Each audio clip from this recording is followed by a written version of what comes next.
Hope that didn't mess anything up. Oh, I don't know if I like this mic placement. I need to get taller. I don't think anyone's here, but sometimes people just pop in without the number popping up, I think maybe, so I'm talking just in case. And also because I don't edit these before I post them to YouTube, I just do a straight post, so at the beginning there's just a lot of silence, or a lot of me saying nothing. So this is me saying nothing and then leaving silence, because I'm just waiting for people to pop in. Maybe one day I'll edit my streams, but probably not. I'll just try to post timestamps like I did for the very first episode and ever since. Also, hi YouTube. Oh, hi to people that popped in. As I was saying, I'm just like talking while waiting for people to jump in. But for YouTube or people who've been watching my streams previously, so circumstances happen where I just missed the last two playthroughs. I did do them with my friend Dami eventually. So those are on YouTube, my YouTube, which is Jax Does Home. No, it's Live Laugh Stuck now. So I'm changing to Live Laugh Stuck if you guys follow my podcast. So my YouTube is now Live Laugh Stuck. So yeah. So that's what's going on. So I missed those two, but on my YouTube I have a playlist called Me on Other Channels or some shit like that. So if you ever want to watch me do the streams with someone else, that's there. For the streams that we missed. And sorry, I just got a message because I'm still in the holding on spot waiting for people to come in. So thank you for coming in so early. I'm just gonna give it another few minutes.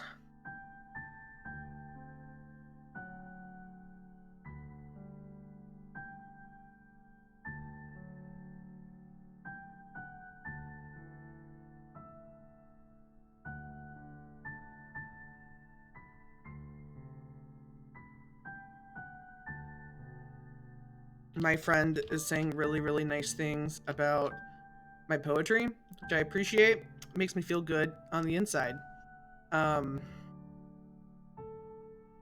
Which, if you guys are interested, if that's like, oh, poetry, that's interesting, it is available on my Patreon for $1 a month. I post every weekday, and I have for the past like 2-ish weeks. And my Patreon is Socially Anxious Dragon from my Tumblr. But oh, hey, Hal, you messaged me in here. I'm popping with static.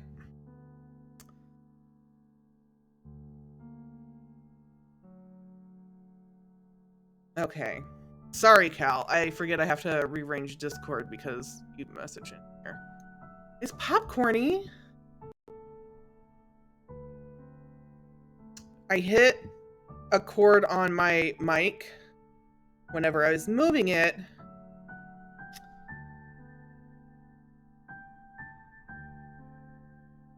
Okay, I'm gonna unplug for a second and plug back in and hope that doesn't fuck anything up.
There we go. How about now?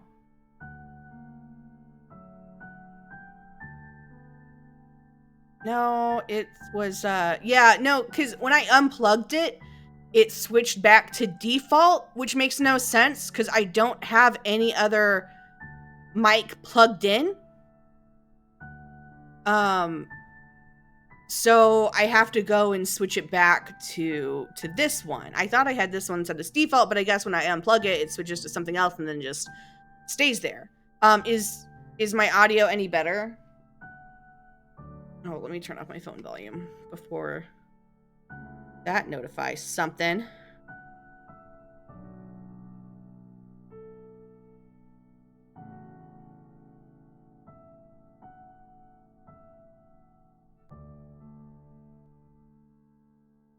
Oh, I wonder if that's happened to the one episode I had to mess with when I was talking with Dami, my crack shipping episode, which I had to like pitch up because like the whole thing sounded bad, like deep. So yeah. Well, unfortunately I'm gonna bump my cord sometimes, and that's just life. But I've given people over 5 minutes, so I think we are ready to roll. Everything looks like it's going well. See what Cal's saying. Okay, it's good now. Cool. Let's start. Look at all these babies.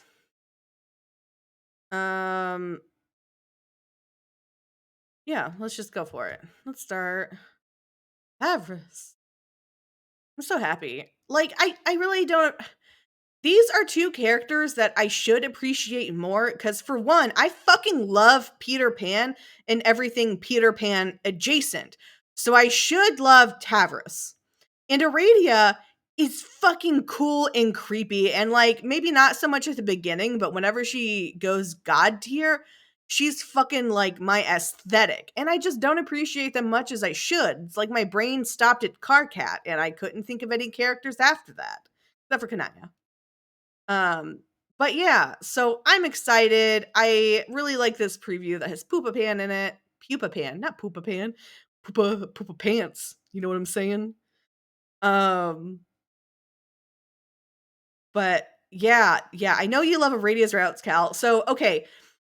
Sorry, this is going to be a conversation between me and Cal, but I also think it's a funny story, and it's short, except I'm making it longer because I'm talking a lot before I get to my story. But so Cal doesn't talk a lot on Twitter, so I subscribe to notifications so I wouldn't miss anything because I follow a shit ton of people on Twitter, right? And so like I almost never get notifications from Cal because they just don't tweet a lot. And then fucking today, it's like bam, bam, bam, Aradia's route, and I'm like, no, go away. I didn't check to see if you were posting spoilers or not because I just didn't look. And sorry, now my cat is like, hi, you're talking, it's me time. But yeah, it was just funny. I was like, nothing bad will happen from me. Yeah, Skella, I'm just gonna call it Skeletorific. Yeah, Carcat Brainworm is real. Carcat's just good, okay? He's just good. Okay, I talked enough. Let's start with Tavros. Okay, let me know. Audio sound good to everyone? Do I need to like mix up the sound? I think I need to turn it down on my end, but not on yours. Okay. You're enjoying a brisk, head-clearing walk in the Alternian moonlight when the plot comes screaming towards you. Literally, you don't even have time for introspection. You turn your head and see a guy in a wheelchair whizzing down a nearby hill. He's got a phone in one hand, making it difficult for him to control his descent with the other. You quickly rush over in time to see him hit a rock and go flying through the air with an impressive arc. Oh god, I'm gonna have to find my Tavros voice again. I never have the same voices on here as I do on my episodes. You bring the fallen wheelchair over to him. He stares at you for a second and then pulls himself back into it with a grunt. Thank you, weird and ugly alien stranger. Once he's settled into the chair, you look over the boy you just helped. He's lanky and scrawny, except for his oversized horns, giving the impression of a boy going through a very awkward puberty. His wheelchair is simple and flimsy, and it looks like it's gone through a lot of wear and tear. Oh, introductorily speaking, I should say that my name is Tavros. Tavros! As is now usual for you, the name sounds familiar even though you're not sure any of your other friends mentioned him by name. You give him a proper greeting and then ask what happened, and he nods toward an old watchtower at the top of the hill. I was attempting to scale toward the tower to acquire a rare Fitzbungo monster, what is named, Wolvapine. It is ranked Aether Mythic Triple Air class, which is one of the rarest of all, at least concerning monsters that can be found in lower-blooded neighborhoods. But it appears to be tragically out of my reach, no matter how I believe in my ability to pursue it. You don't know what a Fitispawn is, but maybe you could help? You've wrangled a few monsters in your time. What? You know, you could help push him up the hill. Maybe fight some giant horrifying beast. The usual. Wow, I normally am expected to do everything myself, always. The only trolls who offer to help are those who live too far away to actually do anything of consequence. Which is fine, I get it, but it's pretty useless to me. Anyway. No. What? I don't want your help, on account of if I take it, I will be weakening myself and failing to grow as a troll. I will just have to try again, and again, and get grievously hurt in the process, probably. Don't worry. Tavros begins to wheel toward the hill. You know how the story goes. You'll have to spend your entire evening convincing this poor troll boy that it's okay to accept help from others. You launch into a gentle pitch about help from a friend can... Oh, well then if you say so, then I accept your help. Oh, that was easy. You follow Tavros up the hill. When he reaches the steepest part and his wheels begin to lose traction, you step in behind him to give him the little push he needs. The two of you are successful in scaling the hill, and Tavros grins and taps at his phone. Oh, it's a phone game? No real monsters involved? Holy shit. This is new to you. Yes! Wolvapine is now acquired. Thank you so greatly. Maybe the cartoons for Wigglers were right all along. And friendship is truly the greatest source of power to exist. Finally, someone who gets you! You ask if he wants a quick ride home, and he tilts his head in confusion. I already have a ride. Always. I'm sitting in it? Not like that. You tell him it's hard to explain. Just trust you on this one. Okay, let's go. With that, you grip his chair and focus your energy and zap on over to his hive. Whoa, are you magic? Yes. Awesome. Do you know any fairies? No. Shucks. Tavros glances around the room and you follow suit. Your eye settled an advertisement for the theatrical run of Pupa Pan. A pinch of special stardust is all it takes to fly. Brought to you by Her Imperious Condescension's 19th favorite theater company. Reserved seating for high bloods. Hecklers will be culled. The rest of the room is rather plain and sparsely decorated. The floor is scattered with messy gaming supplies. So, this is my hive. What do you think? Would you characterize this pad as sufficiently cool? You glance at a framed picture of a fey trickster in booty shorts. Sure, yeah, this pad is cool as hell. Excellent, I hoped you would. Your approval is most good to have.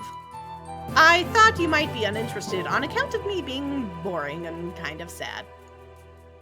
Aw, boring and sad kids are your favorite, you tell Tavros. Wait, that sounds terrible. Ignore that. You mean you relish the opportunity to make people less sad? Oh, don't worry then, because I'm definitely sorrowful enough to satisfy. Also, I'm not great at talking either, so we have at least one point of failure in common. Thanks? Tavros flips you a thumbs up and a wink. He wheels closer to you, and one of his scattered cars crunched under a tread and gets stuck, necessitating a bit of finagling. You must admit you're a little surprised by the wheelchair. Your experience on Alternia would suggest that their culture is not very kind to the disabled. Oh, it very isn't. There's a long story behind the fact of me being like this. Kanaya says not to talk about it because it hurts my self-esteem. Oh, okay, that's fine. You turn your attention to some of his cards. Perhaps he can teach you... Well, if you insist, I will reveal to you my tragic backstory. I used to be more of a hardcore gamer who would do the extreme roleplays. And I had a friend, or I thought she was my friend, who I did flirt with. Oh, you're familiar with Flarp? You're, huh. Well, you don't remember what your class was. But you got a great Flarp friend who he might love to meet. Well, I don't play anymore. Because this old friend of mine did a bad thing to me, resulting in a chain of revenge that was very tragical. Essentially, the story is that I was thrown off a cliff, physically, and became heavily injured, which resulted in my legs not working. Oh god, that sounds terrible. The culprit continues to hassle me sometimes in ways which are supposedly remorseful, but mostly continue to make me feel bad. For instance, trying to make me learn how to climb stairs, or fight better, or telling me I'm useless and awful because I can't. Although she also sent me this 4-wheeled device, which helps me not to be cold, so that's nice, I guess. Although maybe she wouldn't have done that if Kanaya didn't say to. I don't know, she's hard to understand.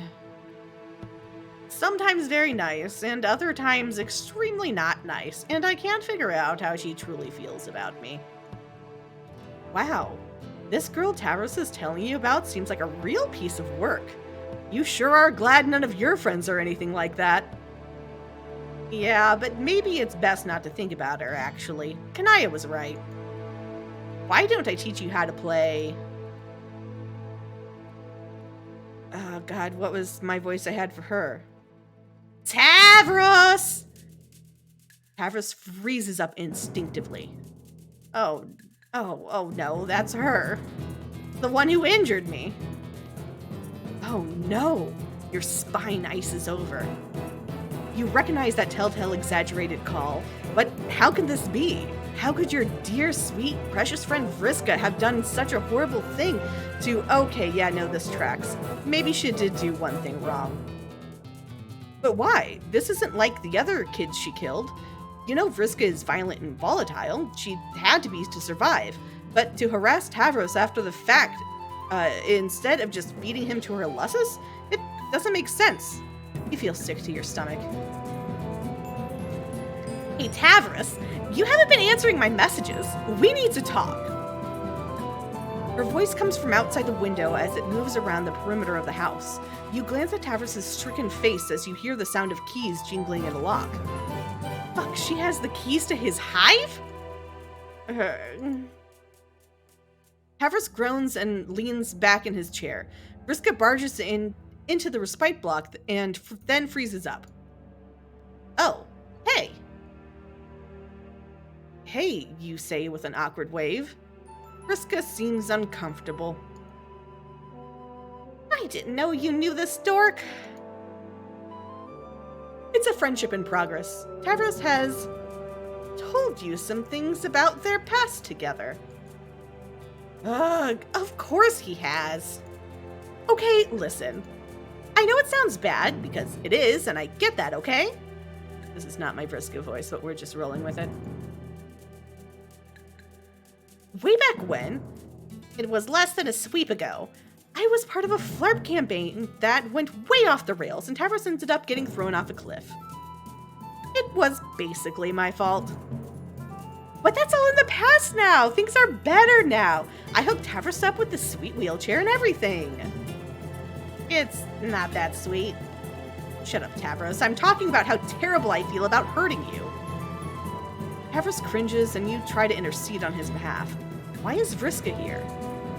Oh, right. I'm here to extend an olive branch. Very magnanimously. Mostly so, if you ask me. I don't know how to say that, so we're skipping past it. Teresia and I are getting the band back together. Not for flirt, obviously. That ship has sailed. But we're all going to whip this planet into shape, and we need all the help we can get. You've spent some time moping around uselessly. It's time for some action. You're in, right? No? What do you mean, no? I mean, I don't really want to do anything exciting or dangerous like that. And especially because you're going to be involved, I don't think it would be good for me to also be. Oh, come on! Things are totally square between us, Tavros. We all got hurt. Besides, I'm just trying to help you live up to your potential. You could be somebody. You could finally start living up to your legacy. I don't want to be somebody, at least not your kind of somebody. Tough luck, Torador. Yeah, I'm gonna leave it like that. None of us get that choice. If nothing changes by the time your rites of maturation roll around, you're screwed. The drones will cull you in an instant. Vriska turns to you. Her eye is wide, her fist trembling. Her frustrated glare barely conceals the desperation beneath. I mean, you agree with me, right? Tavros needs to shape up. He needs us. It's time we put the past behind us and move on. I'm just trying to help him. She leans closer. It's obvious she wants you to back her up. Oh no, there's 3 options. Okay, which is the good option? Because I want to do the good option last, so I need to do the others. Or, yeah, just I need bad options first, so I can get the pain out of the way. If either of you know.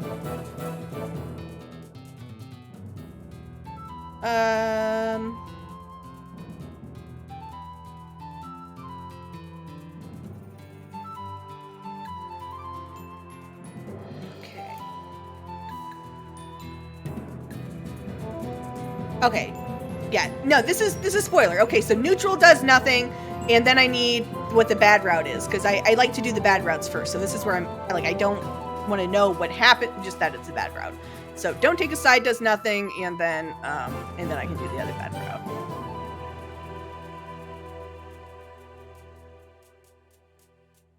Who do you think you are, a centrist? This is a choice-driven narrative game, and that obviously means having to choose between 2 equally unsatisfying, mutually incompatible options, which will forever alienate you from the side you did not pick. Try again. Okie dokie. Okay, that's what I figured, but you never fucking know with these games. Okay, so we're gonna side with Vriska. I'm sorry, Tavros, this is paid. Oh yeah, thank you for reminding me to save. You can see I remember to save all the time. I don't want to quit game, close menu.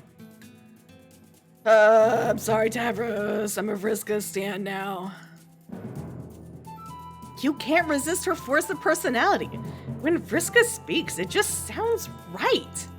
You tell Tavros that he should accept Vriska's offer. Hell yeah! See, Tavros? My buddy here agrees. Let bygones be bygones. Tavros shrinks into his chair, small and sad. The 2 of you just stare at him as the awkward silence swirls like mist around you. Vriska clenches her fist and steps forward, but you quickly put a hand on her shoulder and she pauses. being around here is depressing, and someone doesn't want my help anyway. Whatever, come on, buddy. I've had enough bull for one night. Let's go chill out somewhere less boring. Like, I don't know, an arcade? Maybe a movie theater? What do people even do with adolescents to take? What do people with adolescents to take care of even do? You suggest to Vriska that you can find out. Together. She beams. Okay, bye, I guess. Tavros seems conflicted, as though he can't decide whether to be relieved that Vriska is leaving or upset that you're abandoning him. You don't really care, though. You're going to an arcade!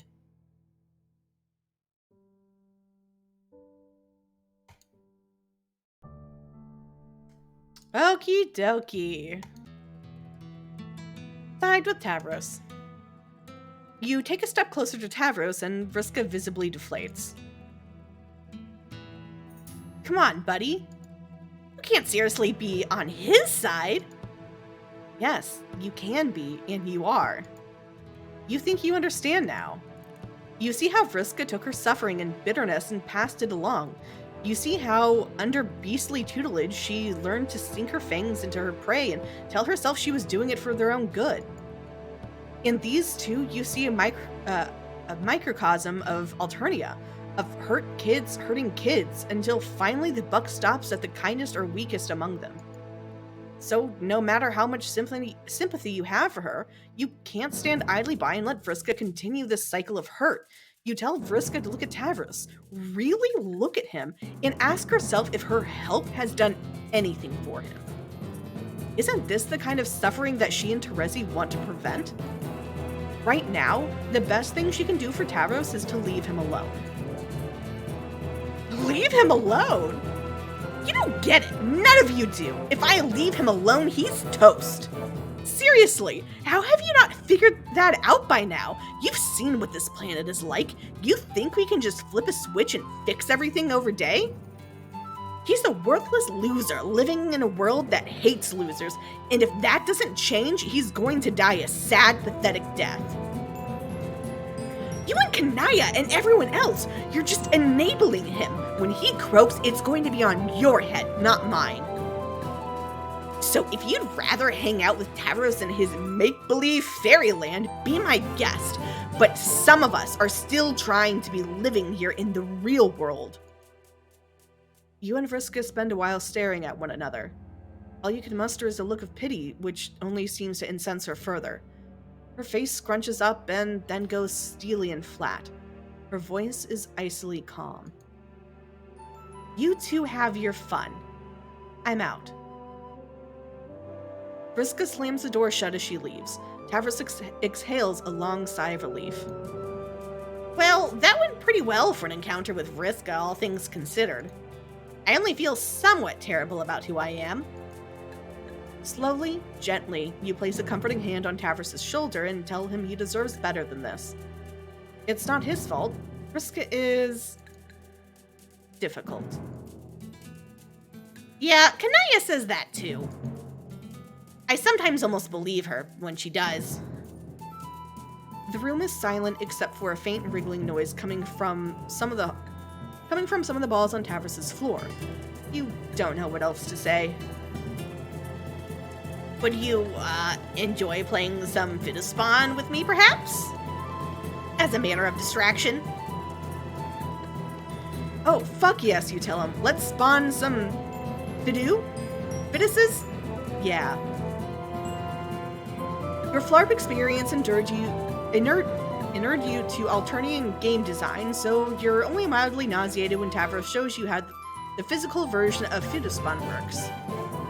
Chitinous purple critters explode from gooey orbs and infest plushies before bursting out in the form of large monsters with more limbs than you're comfortable with. Also, you have a handful of cards which boosts their attributes or allow you to interfere with your opponent's monsters. There's a lot to keep track of here. Before too long, the room is full with chittering purple monstrosities and queasy-looking host plushes on the verge of birthing even more abominations. You are so lost. But you think you're winning? Your creature creatures appear to be doing a better job of preying on its host plushes and spawning more of themselves. You've got a meter in the corner that keeps going up while his goes down. That's good, right? You think it's good, at least where victory is concerned. But you are more concerned with the dejected look on Tavros's face. He doesn't seem to be giving the game his all. You ask him if he's doing okay. No. Oh, okay, he just came out and said it. My fun has been stymied, I think. Stymied? Stymied. Stymied. See, I'm just Dave here. I don't fucking read things out loud. By my thoughts about Vriska. He wheels himself over to the window and looks despondently out. I used to like Vriska a lot, you know, and admire her for her many qualities that were good, such as being very confident or having skill at games. But now I just hate her. Or feel like I should hate her, but instead I do not feel those feelings. In their place, I feel very conflicted and bad about myself and wonder if there is something wrong that I can't feel as angry as I should. Or make myself to become strong enough to talk to her properly about my feelings. It's just a big mess. You glance again at the posters lining Tavros's walls. Sprightly fairy girls with confident smiles, long messy hair in blue-colored skeins. The resemblance to Vriska is uncanny, but superficial. She's never going to be like the girl from his posters. That's just not who Vriska is. But for a sad, hurt boy who likes to dream, she must be so painfully close. This is a problem too big for you to untangle right now. You need to redirect Tavros's thoughts. You close your eyes and ask your intuition. What should you do? Okay, which is the bad one? Help him fly or stay grounded? Because I could see this going either way.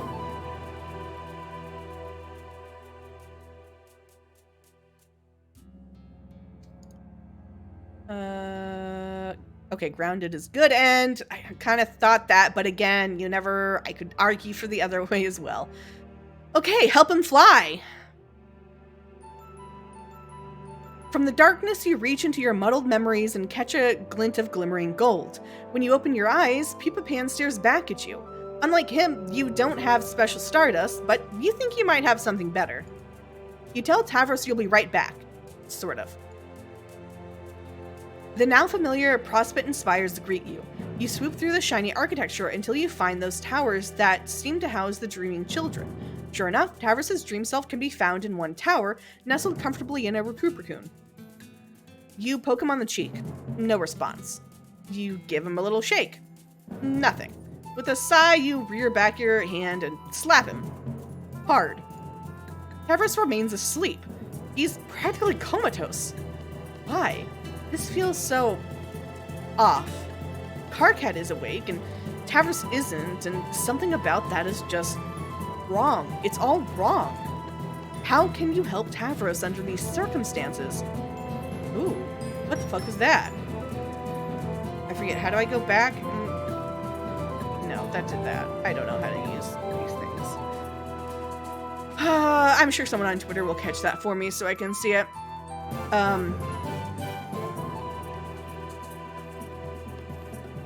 Oh no, I accidentally skipped before I was finished reading, I think.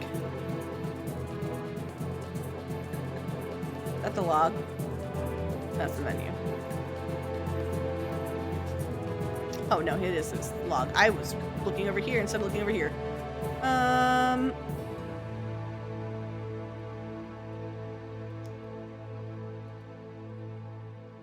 Oh, you need... He's got to wake up. You need to wake him up. Why won't he... Tavros yawns as he rises wearily from his slumber and squints around. He crawls out of the Recupercoon and reaches over to the ramp beside it with an instinctual motion.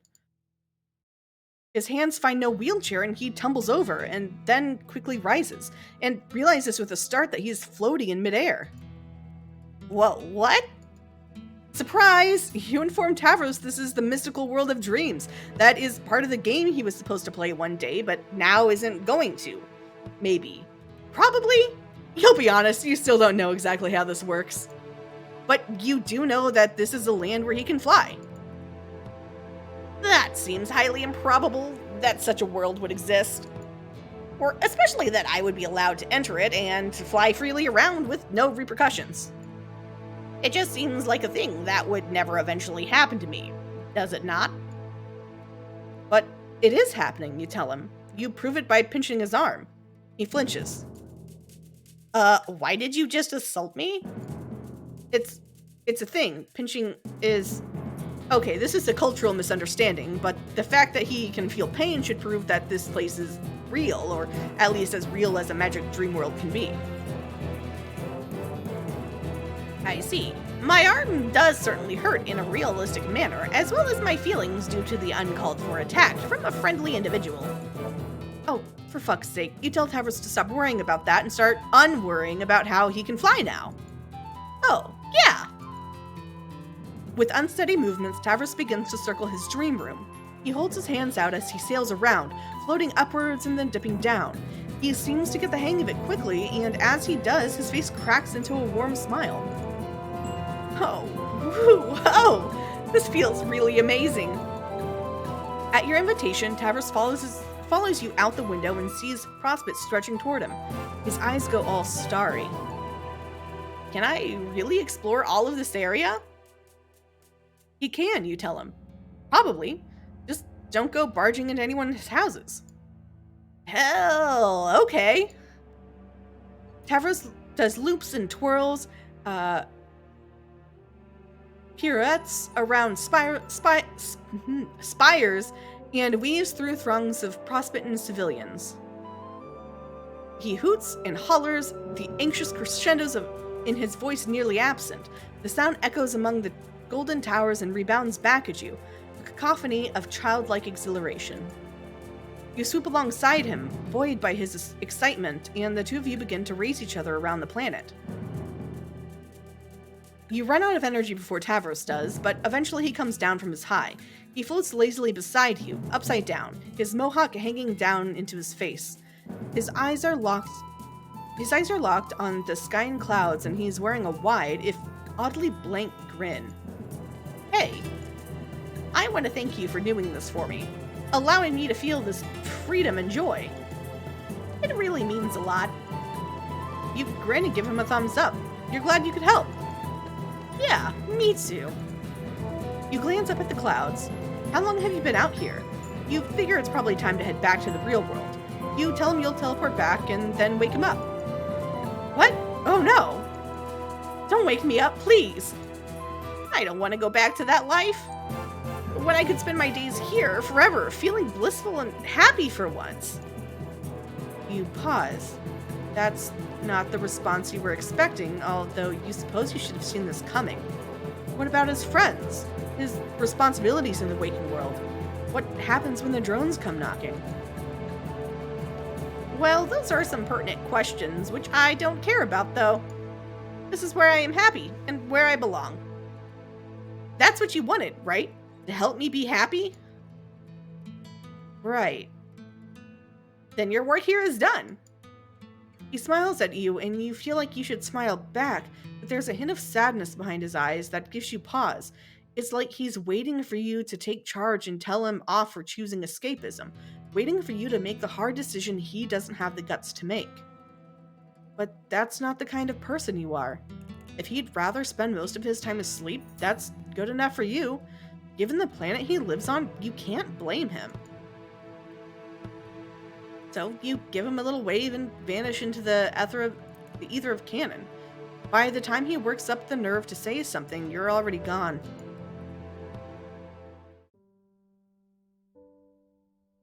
Aww. Sad boy!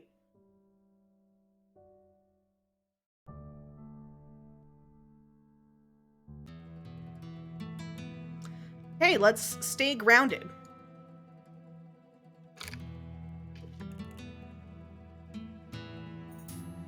From the darkness, you reach into your muddled memories and catch a glint of cold iron. When you open your eyes, Pupa Pan stares back at you. He would have you believe that faith is all it takes to fly, but you think Tavros could use something a little more material. You put a gentle hand on his shoulder and ask him what you can do to help him spread his wings. His metaphorical wings, that is. It's not like he could ever sprout real ones. The very thought is absurd. Tavros sighs. I just wish I could live more independently, I guess. To take charge of my life and become less under Vriska's thumb. You think Tavros could use some better friends? Real friends. I do have some. Nepeta is very kind to me often. Gamzee and I like to throw down sick rhymes, and Kanaya tries to help with Vriska. But there's not a lot they can do when they live far away.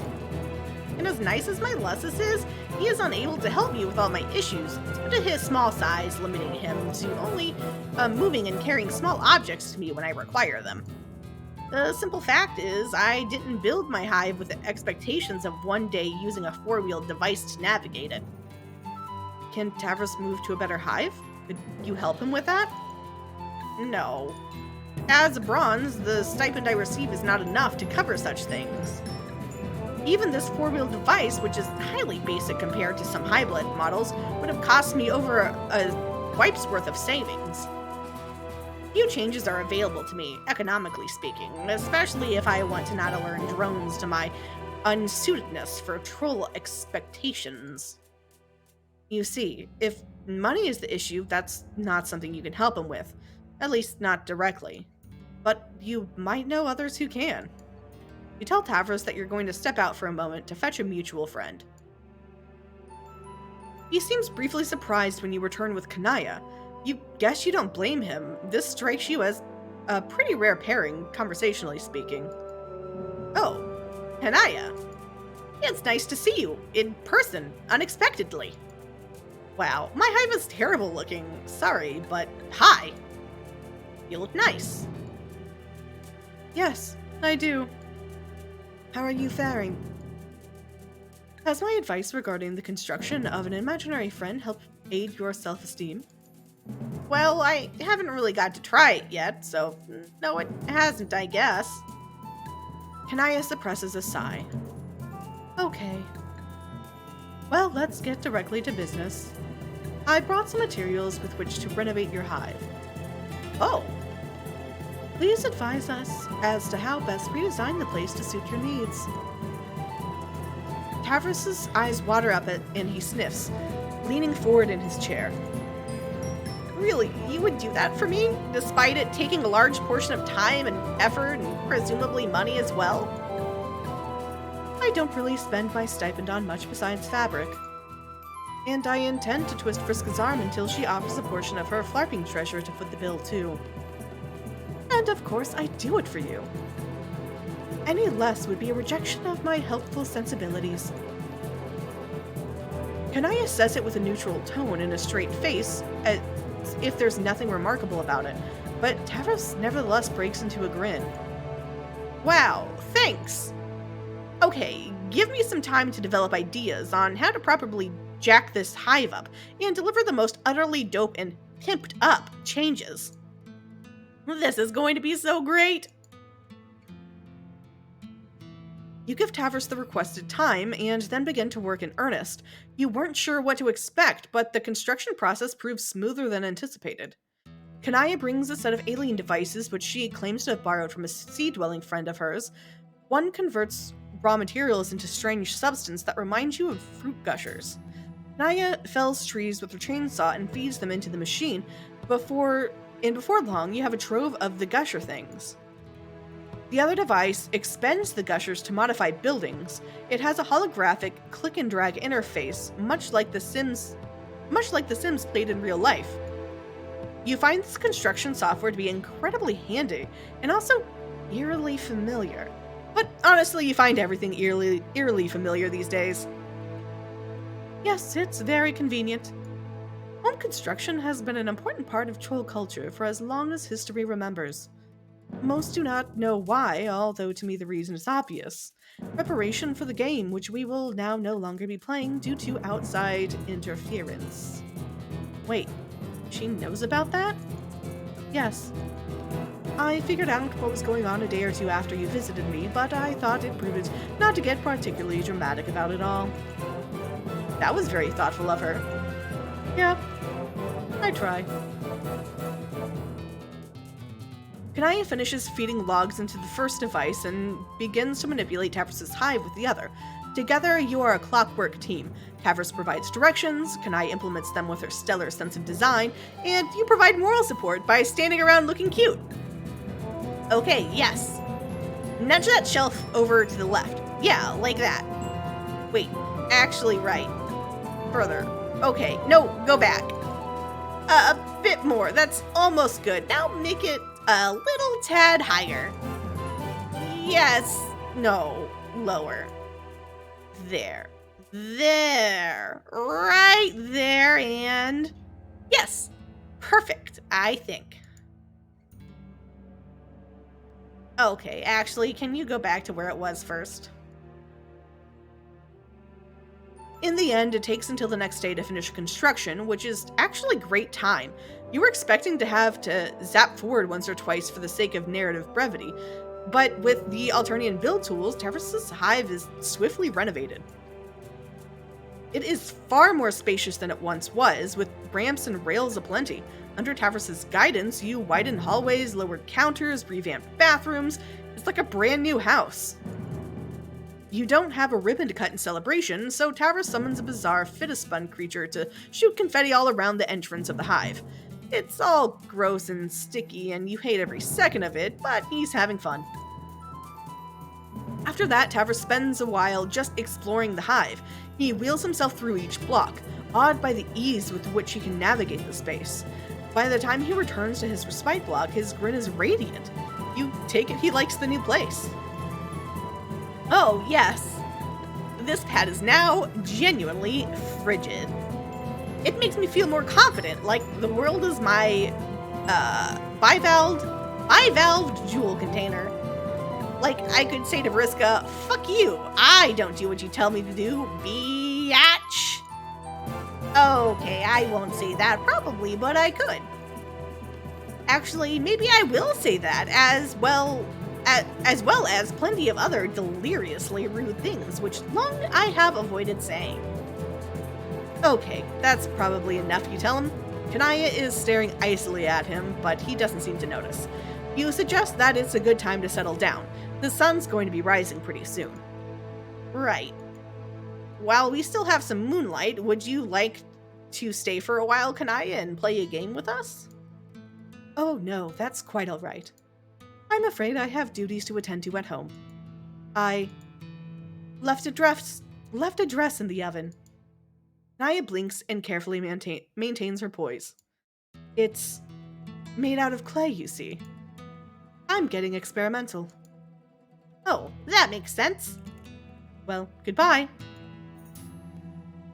She smiles at Tavros and shoots you a pointed glance. You take it as your cue to place a hand on her shoulder, concentrate on her hive, and send her back in a flash of light. Once she's gone, Tavros wheels up to you and nudges you in the hip. So, regarding Kanaya, this could perhaps be me misreading the situation, but when I reach deep inside and tap into the marvelous power of the self-esteems, it tells me that I'm very right and smart. Did you see the way that she was smiling at me? Almost in a way as to suggest amorous inclinations? He waggles his eyebrows furiously in your direction. Oh geez, you tell Tavros that's just, what friendship looks like. She's not his type. Trust me, you say. Drat. But oh well. I think there's a saying about this, that the sea has many fish in it. Now that I am feeling better, I think perhaps I will one day go fishing for a quadrant or two. Well, it's a start. It's going to take some time for this kid to figure out what genuine self-esteem is like. But just like the precipitation clouds part to reveal a brilliant sky in blue, you think Tavros is on the verge of seeing the sun. The moon? This metaphor would work better on Earth. Tavros can be more than he is, and he doesn't need to change to do it. When he offers you a smile, there's a spark of compassion behind it that tells you he's already worth the world. All he ever needed was someone to believe in him. And money. He also needed money. So, would you like to perhaps celebratorially play a round or two of Fiddispun with me? I am feeling much more prepared to enjoy a game, and perhaps think that this time I will proceed to crush you with my incredible might as a Fiduspawn breeder. Except I mean that in a nice way, like that of a friendly challenge. If you'll accept.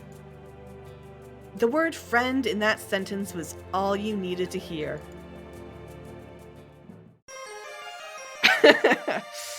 Oh. That's so good.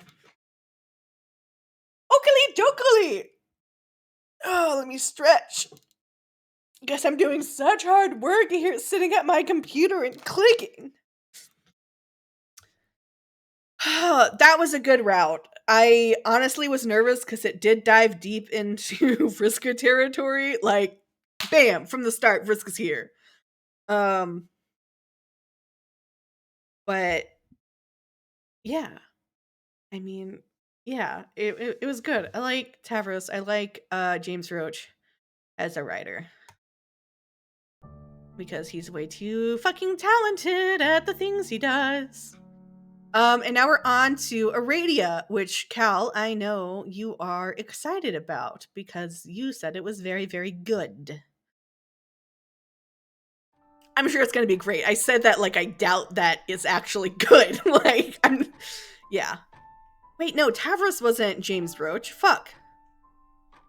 Why? I said a lie, you guys. I said a lie. Tavros is Aradia. James Roach is Aradia. Trace was Tavros?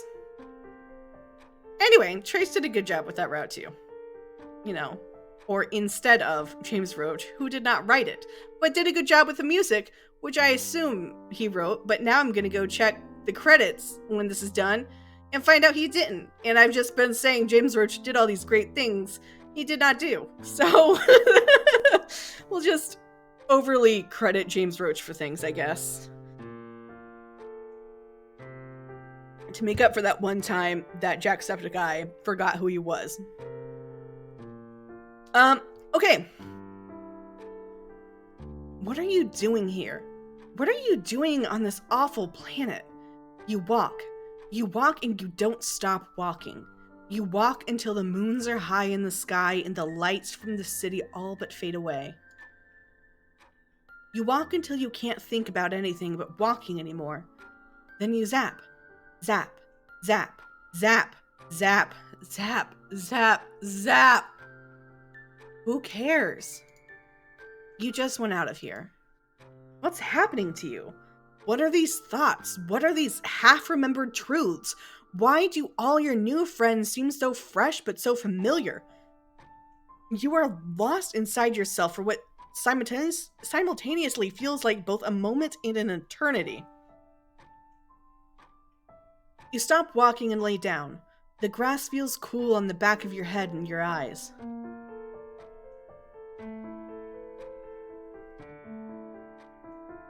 And your eyes feel so heavy. I was about to say, it doesn't make sense for the grass to feel good on your eyes, but it's because more text was coming.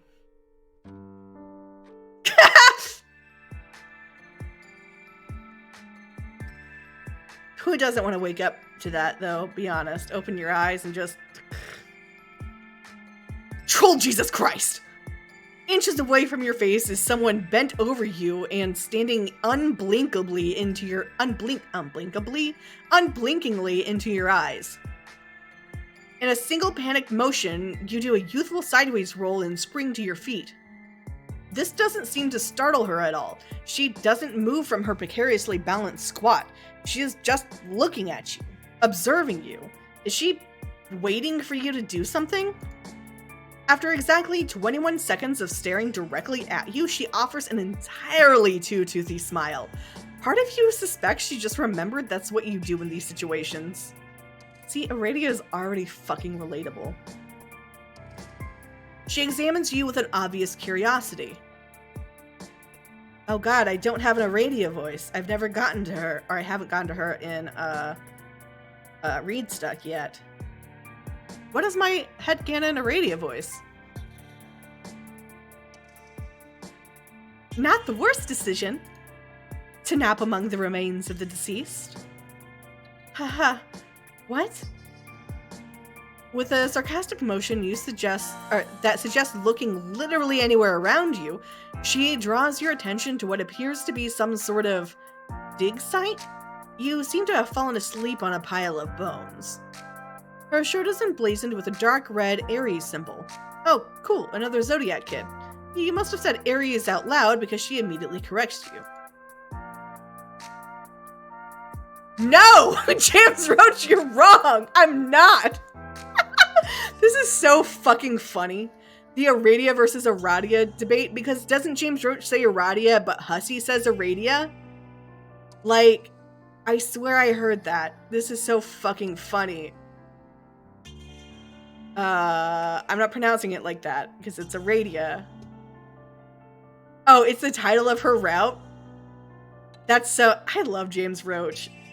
This is so fucking funny. I'm not pronouncing it like that, though. It's pronounced Aradia. That makes sense. Although you've just met, you cannot fathom her name being pronounced any other way. Your potential friend Aradia is looking a little... What is the polite and charming way of saying rough around the edges? Her clothes are a bit shabby, but maybe that's just normal wear and tear when you've been hanging out in the dirt all day. What is she doing out here in the dirt anyway? I come out here to dig up bones. Oh, like, archaeology? Oh, yes, that too. Bones are an important part of the life cycle. You often hear about the beauty of life, but I find that death is just as important and fascinating. The finality of death has a beauty to it. Or it used to. You want to ask what she means, but it must be written all over your face. She very quickly moves on. Remains can tell us a lot about their owner's life. How they lived. How they met their end. Is that not a little wonderful? Fossils represent a finality. A moment locked in time. It is on the physical that remains while the spirit moves on. It is the physical. Where'd I get? Yeah. It is the physical that remains while the spirit moves on. Everything that made them who they were is gone. I can't fucking read. When all is said and done, it's only the bones that survive to tell their tale. And in that way, death is a sort of perfection, don't you think? Their violent end, a sort of peace. Nothing left but the bones. You've never thought about it that way. In fact, you suspect you may never have thought about anything as much as this girl has thought about bones. Oh, bones are just one of my many interests. Oh, yeah, you too. Big bone fan over here. I see you are also a person of exquisite taste. Oh my god. Well, damn. Oh, ooh, to you too. Your stomach growls a little bit. Just how long were you out here? I discovered your body several hours ago. I thought you might be dead, so I was watching you to confirm my suspicions. She was watching what she thought was a dead body for several hours? Yes. On the lookout for early signs of decomposition. Rot, rigor mortis, etc. Unfortunately, you are not completely dead. Thank goodness for that. I guess. Wait, what does she mean completely? There is a moment where her unbreaking, if not somewhat unsettling grin leans more towards normal. Well, okay, someone might describe it as normal if maybe you've never seen anybody smile before. Like, if you were passing someone in the hallway and they described what a smile was to you, and you were like, no, I got this. Alas, you digress. You are like me. The dead speak to you. You would do well to pay attention. A mantle of doomed soul is leashed to you. I wonder just how many times you have died. Died? Like, bereft of life?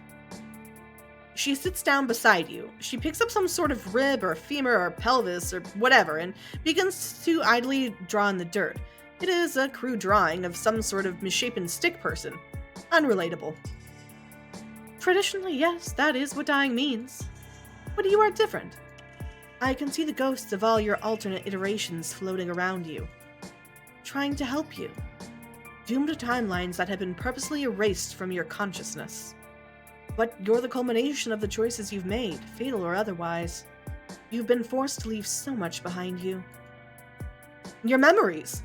Despite the fact that she seems very focused on her dirt art, you suddenly feel so seen. Someone doesn't want you to remember. But she looks at you and leans in close. Do you want to know a secret? Did she say ghosts? Did I miss that? Wait, did she just say ghosts? You're really not following. Sounds kind of fake if you're being honest. Ghosts? Yeah, okay. You've seen some weird shit on this planet, but you draw the line at ghosts. The spooky bit was kind of charming and cool at first, but this is borderline ridiculous. Oh. She almost looks hurt. Her tone turns hollow. How disappointing. Aradia rises and turns her back toward you. The night air feels cold, which it hadn't before now. Perhaps on behalf of the especially cold shoulder treatment you are getting right now, little bumps form on your skin. I have misjudged you. I thought I could trust you, but maybe you are just like the rest. I'm okay with that. It does not bother me. She is floating several feet off the ground. Typically, this is your sign to say, sounds like it kind of does bother you. What's the bad end, my dude? My buddy? My friendo?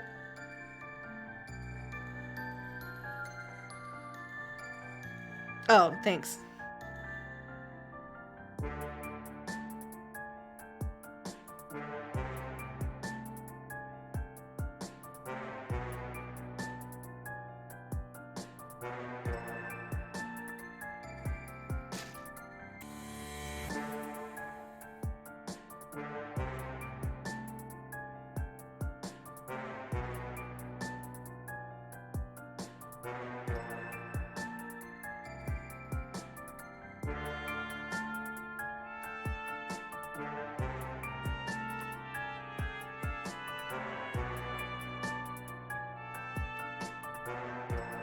Sorry, I'm waiting to be told which the bad end is. I'm staring and waiting at the typing. I'm not just like sitting here. Is it more complicated than just a simple bad end? Oh, yeah, that's a couple words.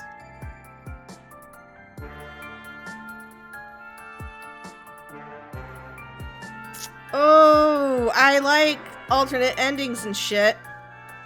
Okay, so the first choice is... Okay, you were typing a lot, and then the first choice was weird, so I thought this might be a weird route. But,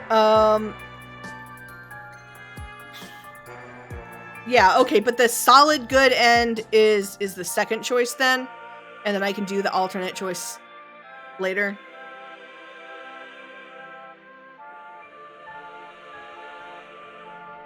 Or is it gonna, like, reset a lot anyways? It's just complicated and I should just do shit? I know part of what's good about these are the surprises, and it would have been neat to be surprised about this, and I know I'm saying I'm doing a blind playthrough, and maybe this kind of, like, ruins it, but I really can't. I ended on a bad end for Jade, and that just, like, ruined everything, and I can't end on bad ends. Okay, it doesn't matter. Well, shit, son. Okay, I guess we'll go with... Oh, what? Okay, go ahead and do the first choice 3 times in a row. Okay. Okay, so... Okay, that's kind of... Okay, so, give in to your need to feel like you know better than everyone. Sounds kind of like it does bother her. Sounds like she probably isn't okay with it. She is silent for what seems like several minutes. Have your words reached her? When she turns to you, her eyes are white and her expression is blank. Her head tilts to the side as if she is looking at a curious bauble, her face unchanging. I already forgot my Aradia voice. Nothing really bothers me anymore. Oh, Jesus, no thanks. This secret sucks. Time to fucking go. Sorry you said ghosts were fake or whatever bullshit. Yes, maybe that would be the best for both of us. I had some hope for you, but it looks like that was misplaced. There was a hollow disappointment in her voice. You've never been negged by a ghost before. She raises a hand to you from her form silhouetted by the twin moons. There's a blissful moment where you feel suspended and still. Better luck next time.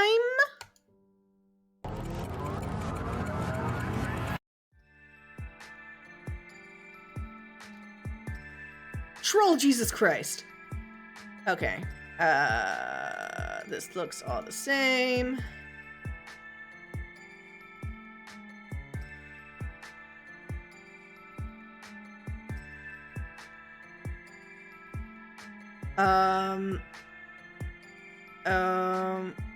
That's so funny. This is this one. Yeah, okay, so I'll do the first choice times 3. Okay, cool. Yeah. Yep. Yep.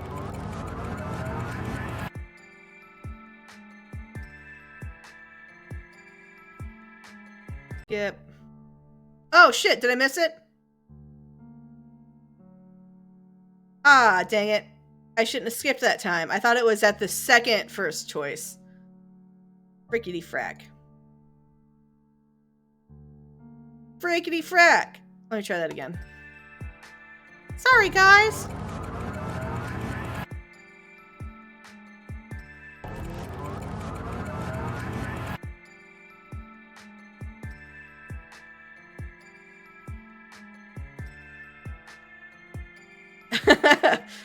Oh, you've got to be kidding me.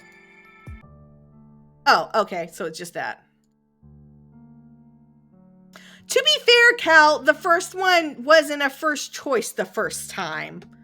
It was just a button you clicked. So I was thinking first choice like that one.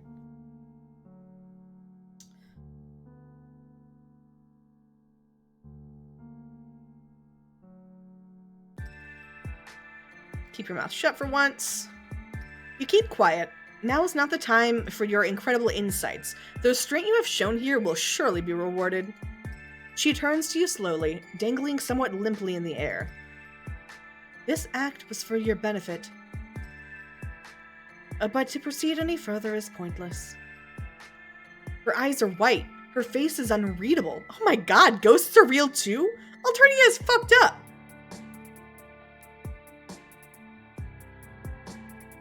Boo. Oh, Jesus, no thanks. This secret sucks. Time to fucking go. Sorry you said ghosts were fake or whatever bullshit. Yes, maybe that would be best for both of us. I had some hope for you, but it looks like that was misplaced. Yeah, okay.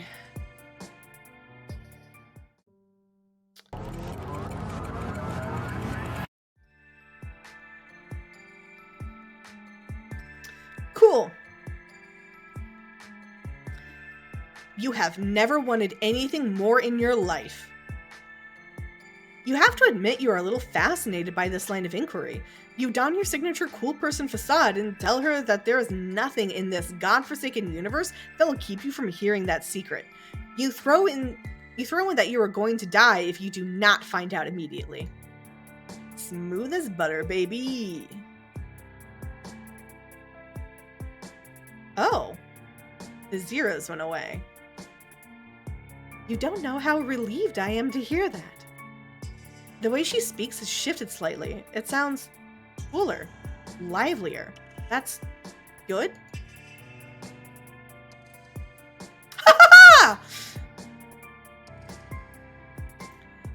Oh yes, I have been alive for some time now. All according to plan. When she says the word time, her eyebrows lift a little as if cueing you in on a joke she seems to think you are completely familiar with. You give it a polite chuckle. What a character. She beams, and there's a moment you forget that she was talking about ghosts and secrets. They can't find us here. We have made them very mad. They can't find us here. Them? We've? Mad? Made? You don't ask for clarification on very. You're feeling pretty confident about that one.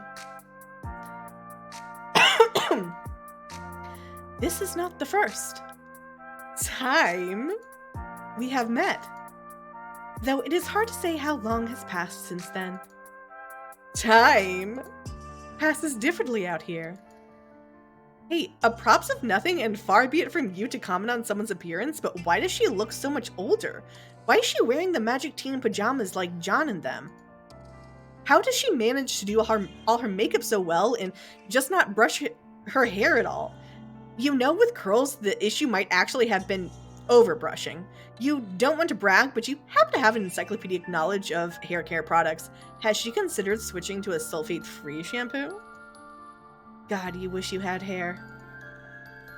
Wow, you ask a lot of questions, but I guess that's natural.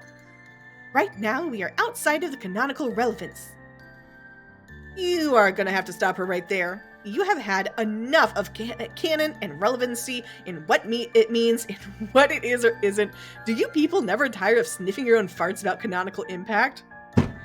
James Roach! God, I love James Roach.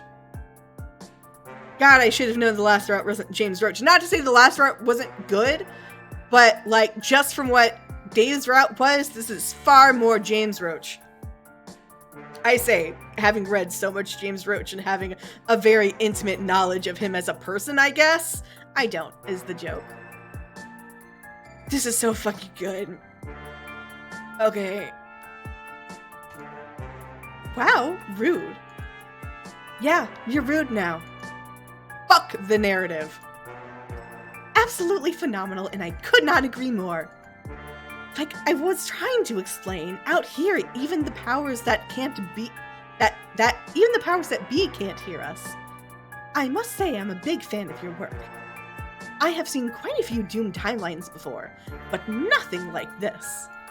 You're something they had no contingency plans for, and Paradox Space is practically falling apart at the seams. This timeline has been peppered with inconsistencies and clues. Things here and there that cannot exist yet. Events that occur too early. I figured you were doing it on purpose, so I thought I'd get your attention. But you are a little broken, aren't you? She looks disappointed as she says this. You don't know why she would want your attention, but she has it.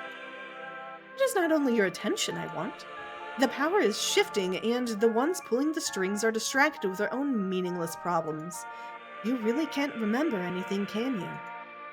You tell her you remember some things that you can't explain. Names of things, hints of the past, whispers of ghosts. Wait, how does she know this? Yes, they have been whispering to you quite loudly. They are the fractured remnants of your departed selves, and they have been trying to help you get here at this exact moment. You ask where and when here is exactly. As you look around, the scenery seems to shift. Sometimes you're inside, sometimes you're outside, sometimes you're in all places at once. You swear you see some shadow of your friends here and there, but in places they don't really belong. Why would Rose be in Kanaya's hive? Do they know each other? You want to know what is going on and why it is so important that you are here. Wherever here is. I asked an old friend's ghost to tell an ancient space squid to burp up a place for us to meet. As one does. Sure. Think of it as a liminal space. Liminal space? His floral, I forget Floral's full name, but Floral's thing just came out. It's called liminal space. That's funny. Made of the same thing memories are made of. I have spent a lot of time in the furthest ring and in these bubbles and trying to figure out how they work. So I have some ideas. But I don't think the ones who conceived them even really know exactly. What matters is the specific path you took to get here. It took you many tries, but you made it. You get the feeling the more this is spelled out, the less sense it will make. Kinda kills the magic. Does it though? Does it? Yes. That is probably true of most things. Instead of explaining it to you, it was easier to just rewind things and have you try again. You're almost too embarrassed to ask how many times it took you to get it right. She puts her hand on your shoulder and just shakes her head. Oh. The important thing is, you made it. I tried so many things to get you here. One time I pretended to be a ghost. I did not affect a spooky tone. She affects a spooky tone, sort of waving her fingers around. Since accidentally entering the medium, your particular class and aspect combination have given you knowledge and foresight you shouldn't have. But here, where the connection to every version of yourself is strongest, we can do a little housekeeping. She reaches her hand out to yours. Oh, fuck, is this it? You are finally making a friend and all it took was an infinite number of tries. You take her hand and she smiles at you. And then everything goes off the shits. Something flies on into you. Oh, fuck, was that a ghost? You can see them. Oh, fuck, it has your face. There are so many of them. One by one, they slam into you. Okay, I'm going to hold up and look at this for a second.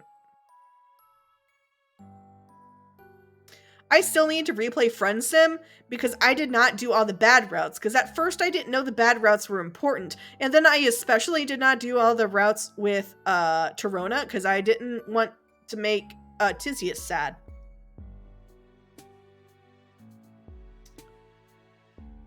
The entirety of their lives and deaths... The entirety of their lives and each of their deaths play out before you in real time. This is so good. So we're just gonna sit here and enjoy it.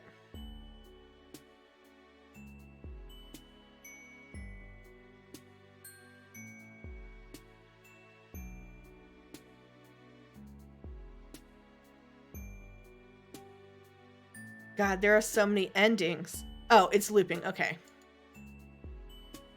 Aradia clutches your hand and begins to begins to laugh in a way that makes you start to think maybe this wasn't a great idea. But you remember. You remember all of them. As the last doomed version of yourself is absorbed into your body, you collapse out of both physical and mental exhaustion. You are back in the dirt, back in the bone pile. You just sort of turn over and lay there for a second. Oh my god. Malik, Tisius, Boldir. Oh, little demon. Okay, maybe not that guy. But there is still a gap. Why are you here? You look down at the hoodie Malik gave you. Didn't Karkat's friends say nobody had used this symbol for a long time? I am afraid I don't know exactly. My abilities have allowed me to tidy up your timelines that have happened in a sort of tentative canon. You roll your eyes. She ignores you and continues. So whatever happened to you outside of the narrative is beyond my capacity as a guide of the deceased. But I know a way we can find out. It is why I brought you here, to give you back your memories. God, you miss just fucking around about hot dogs. You wonder what your friends are up to now. You think maybe you should check on them.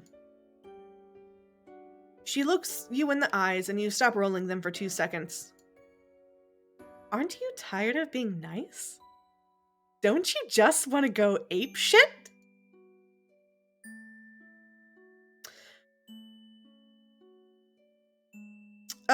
Yeah, so I assume the second one is the bad end. And I should save.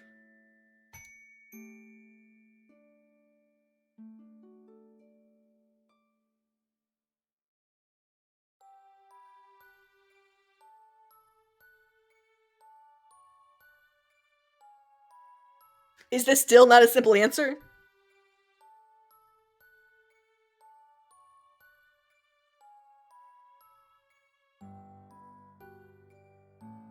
Oh, the second... Is the second one the bad end? I don't know what that means. I know you guys watching this in the future on YouTube will love me pausing and waiting for someone you can't see typing. Oh, it changes?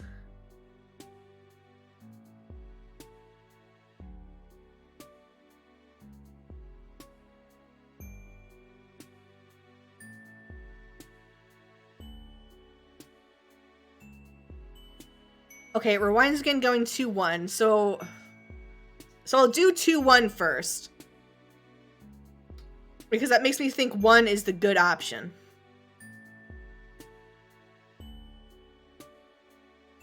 Oh, look at the time! You were supposed to pick your punk rock alien daughter up at the mall like 100 years ago or whatever. Oh my god, you're friends? You have to go back.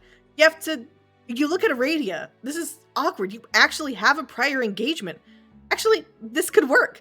You could extend your hand in the universal come with me, or you extend your hand in the universal come with me gesture.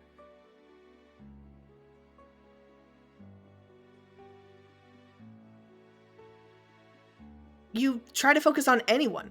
The comforting chaos of our Dada's house. The burnt out mall where you promised Daria you'd take her with you. Yes, it's all coming back to you. You are so glad you have an encyclopedic knowledge of that whole adventure before continuing.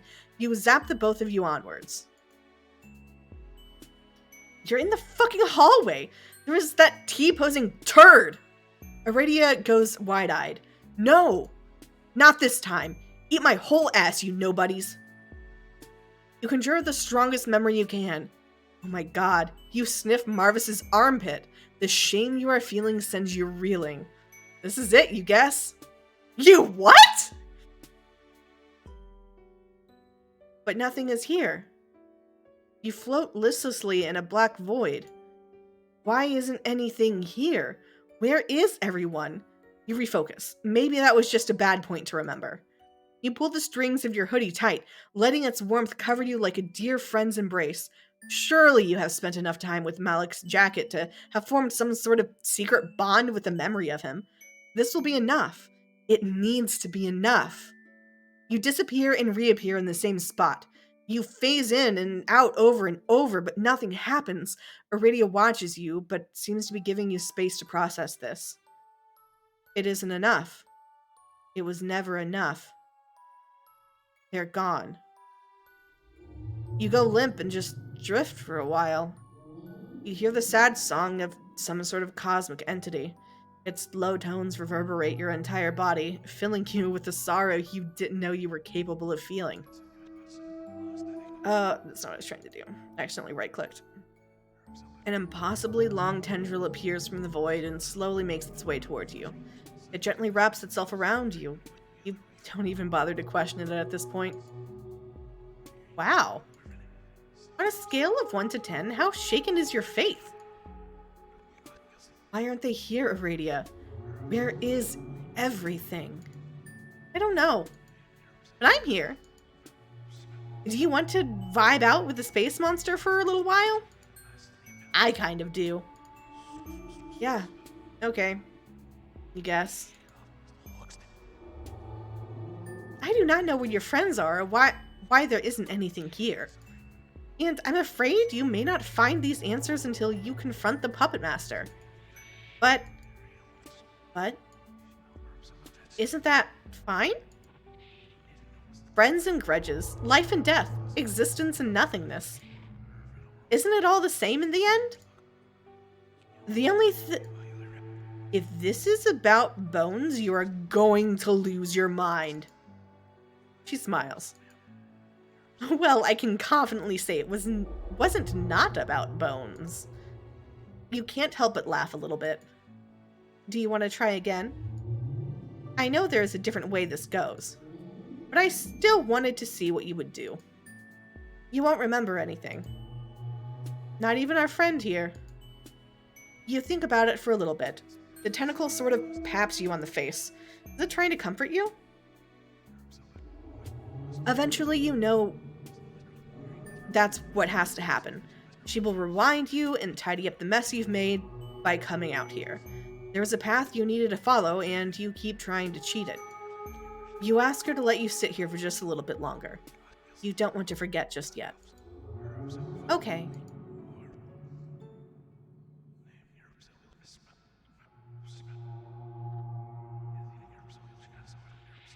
This is very nice.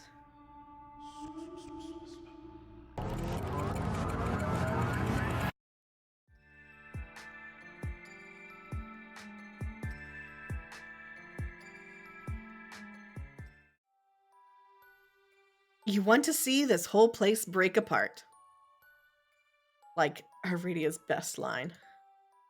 You think about it for a little bit. You've been gone for so long and you can go back whenever you want, right? You gotta focus on the friends in the here and now. You know what? Yeah, let's trash this place. You stand up and kick over a small pile of bones. No, my bones! Oh, oops, sorry. She kneels down next to the carnage and just stares for a little bit. She looks completely devastated. This is actually kind of hard to watch. You turn away. Ah, biscuits. This is no way to canonize a friendship with the time god. What were you thinking? You are just too damn good at kicking over small piles of shit. Curse these powerful legs. Marvis wouldn't do something like this. That guy was cool as hell. Aradia begins to laugh in a way someone less eager for friendship might describe as a cackle. Look!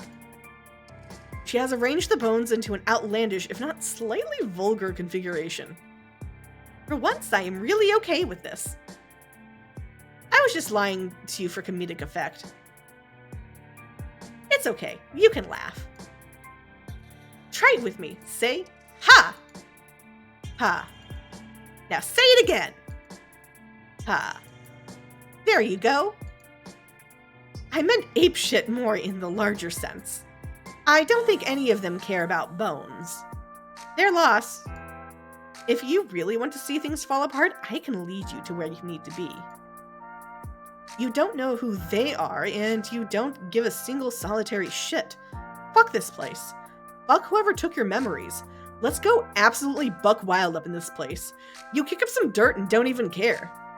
Aradia produces a series of abstractions from thin air, some sort of giant Ouija board. The lens spells out sickle, but in Alternian, which you still don't understand why you can read, but you know what? Not the weirdest shit happening right now. Karkat's rambunctiously colored sickle appears in midair. She hands it to you and excitedly takes your other hand. Let's go! Over the next few hours, you teleport around both Alternia and Earth, dropping a bunch of seemingly random objects in nonsense places, being careful not to be seen. Ah, Terezi John parallels. You change a gift itinerary in John's dad's PDA. You sign the kids up for cell phone plans. Are you just doing chores? This really feels more like running errands than breaking everything. Trust me. They are going to notice and... oh, I bet they are going to be so steamed. You personally guarantee nobody in their right mind will care about any of this, but the moment the words leave your mouth, something in the distance cracks. You don't see it. You don't hear it. You feel it. You zap to the next location. You steal Vriska's lipstick, and there it is again, a crack. You almost can't believe it. This stupid plan is working. You guess the devil really is in the details. Next to you, Aradia looks absolutely thrilled. Subtle changes in the timeline can have big repercussions, but nothing like this. They usually just create a doomed offshoot, but this is a whole doomed reality. Don't you know what this means? But you tell her you totally do know what it means. Or you tell her that you totally do know what it means. But just in case she doesn't know, she should explain it for herself. If you just keep up whatever it is you've been doing, this whole place is going to come down. Hup! Aradia lifts an air conditioning unit and throws it into the stratosphere with her mind. Wow, that's fucked up. She sits on the edge of the roof, overlooking the city. Thank you. This was fun. A faint crack forms in the sky. The curtains of space and time pull back to reveal a nothingness that does not really make you feel as whole as you had hoped. But there was still a bit for you to do. You still have a few more friends to make. What? That's it? You put a crack in reality and then you just go back to spending time with some teens? Yeah! Aren't you also sort of a teen? You explained that it was never very clear, actually. Well, the answers you want are at the end of your path. The only way to find them is to get them to come to you. And they will. It will all make sense then.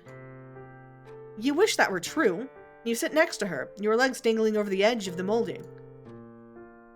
Before your eyes, the crack in the sky appears to be sewn shut, almost as quickly as it appeared. She was right. Something is happening. The two of you sit in each other's company for what feels like both a moment and an eternity. Good end, you guess?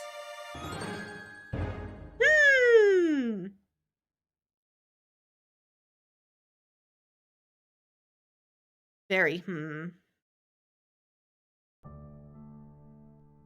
I guess I'll load to see if 1 to 2 does anything, but I don't think it will. Yeah. Nice. Okay.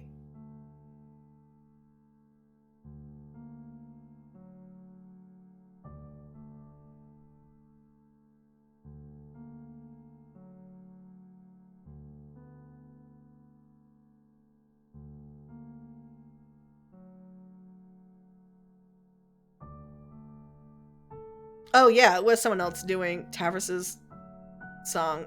I completely messed that up. That's so funny. It's so funny.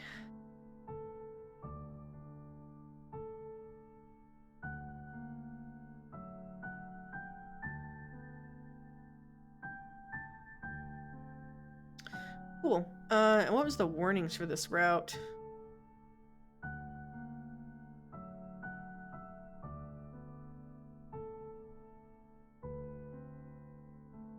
Sessions of death, ableism abuse. Okay. Legit. You're really bad at taking hints. Oh, I still have to go back and get these. Oh yeah, no doubles I get. Weenie, I assume these are names. I mean, no doubles, yeah. I assume this is a name too. And then I have to go back and get these that were reset whenever Days Route came out. Oh yeah, I guess I never played these because I played any of these because I was playing with Nami. Yeah, heart so true. You stood by Tavros' side and helped renovate his hive. You still don't understand Fittespawn though. And then a beginner's guide to destroying Paradox Space. You caused havoc just because you could. Aradia's smile makes it all worth it. That's so good. Cool. Okay. Well, I'm done. Thank you guys for joining me or for watching this after the fact, because this is going to be on YouTube, and one day I'll remember to put little stuff in here. You know, time stuff so you can skip and things. Yeah. Anyway, yeah, so I'll go ahead and leave off here, and I'll be back when the next one comes out, which should be in 2 weeks. Yeah, because that's the 18th. And I guess since we skipped Thanksgiving, then we won't have any more misses because Christmas is coming up. So if so, that's exciting because the week after that is New Year's Day. And I'm pretty sure I have that day off of work, so I won't have to wait until after 5 p.m. to come play this.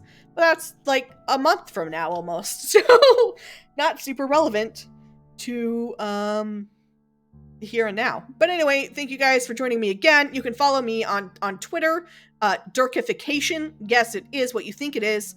And then you can check out my podcast, currently called Jaxta's Homestuck, soon to be called, as of tomorrow, Live, Laugh, Stuck, in which I talk about this, and I'm going to have a review episode for it Saturday, assuming nothing bad happens.